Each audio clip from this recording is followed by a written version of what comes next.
ઓમ નમઃ શિવાય। શિવ મહાપુરાણ અધ્યાય 18 સાધન ભેદ નિરૂપણ। ઉપમન્યુ બોલ્યા, હે શ્રી કૃષ્ણ, એ પછી આચાર્યની આજ્ઞાથી સ્નાન વગેરે સર્વ નિત્ય કર્મ પૂરા કરી ધ્યાન કરતા હાથ જોડીને ત્યાંથી પ્રસ્થાન ન કરવું। એ પછી એના નેત્રોને બાંધી દેવા।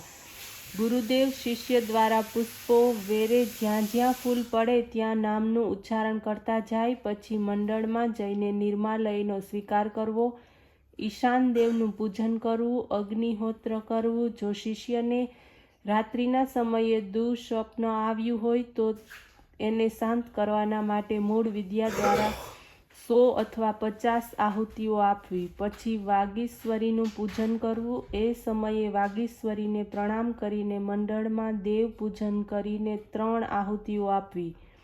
એ પછી વાગીશ્વરીમાં પોતાની જાતને મૂકી દેવી। શિષ્યને ગુરુએ મંત્રો દ્વારા શુદ્ધ કરવો, પછી પૂર્ણાહુતિ કરવી। એ પછી 3 આહુતિઓ આપીને બ્રાહ્મણ પૂજન કરવું, પછી 3 આહુતિ આપીને શિવ સ્મરણ કરવું। એ પછી નીલ, રુદ્ર, વાગીશ્વરી, તેજસ્વીની શિવ શક્તિનું ચિંતન કરવું। પછી ગુરુએ શિષ્યને પોતાની સામે બેસાડવો, કાતરને જલ પ્રોક્ષણ દ્વારા શુદ્ધ કરવી। એની સાથે શિષ્યની સૂત્ર સહિત શિખાનું છેદન કરવું, એને ગાયના છાણમાં મૂકી દેવી અને પછી તેને અગ્નિમાં હોમી દેવી। પછી મંડળમાં બિરાજમાન શિવ પાર્વતીનું ધ્યાન કરવું, પ્રાર્થના કરવી કે હે દેવાધિદેવ, આપની કૃપા દ્વારા જ ષડધ્વજનું શોધન થયું છે।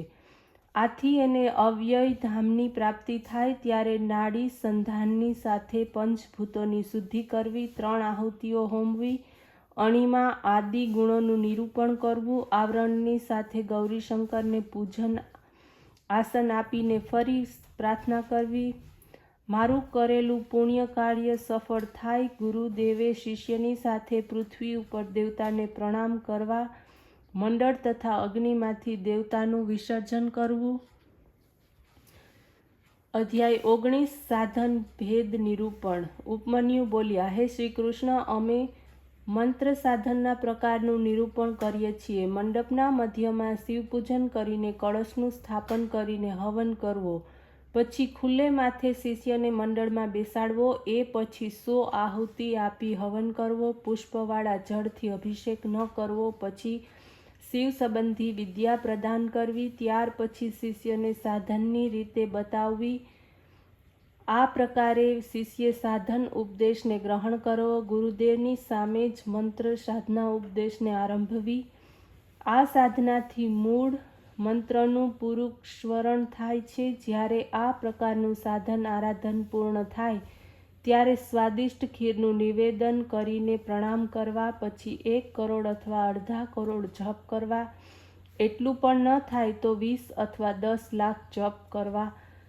એ પછી મીઠા વગરનું ભોજન અથવા ખીરનું ભોજન કરવું। હે શ્રી કૃષ્ણ, આ પ્રકારના મંત્ર સાધનાવાળા પુરુષને આ લોક તથા પરલોકમાં કોઈ પણ અસાધ્ય નથી। ઓમ નમઃ શિવાય।